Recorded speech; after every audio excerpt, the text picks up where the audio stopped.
kua manako ke talahau ke mutolu ke ngaho pangipongi nei.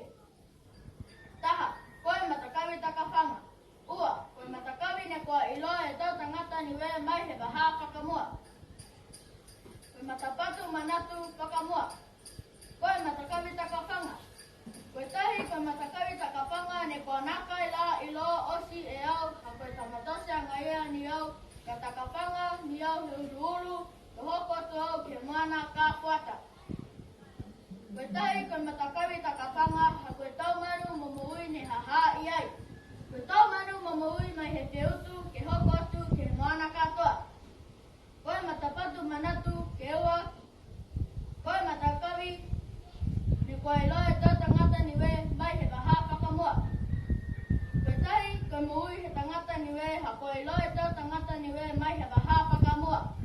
Kolo tolo e tau tangata ne whako e muui he tahi mo tau mena ne muui iai.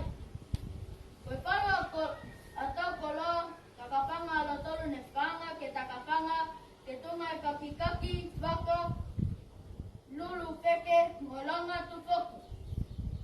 Koe whanga puhala takawhanga halo tolu ne whako ke tunga e pahuri hanga, hika roma, oka lili, kape matapihu, tuki ngako, amau he peutu. Hiika, kusika, ngolonga tupoku.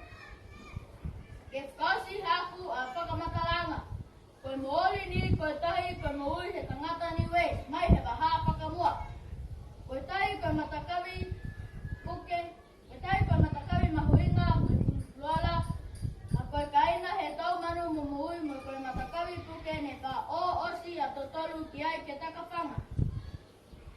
Koe matakawi whakako e tau puhala takawhanga ke iloa me tause ke whakako ki he tau atuhau. Whakamalolo ma tau whanau.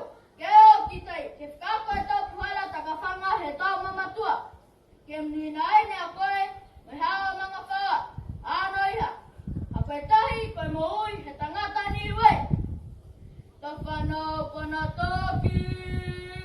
Pona toki he maui. Pona toki ke o tua. Koe moana mo e topia.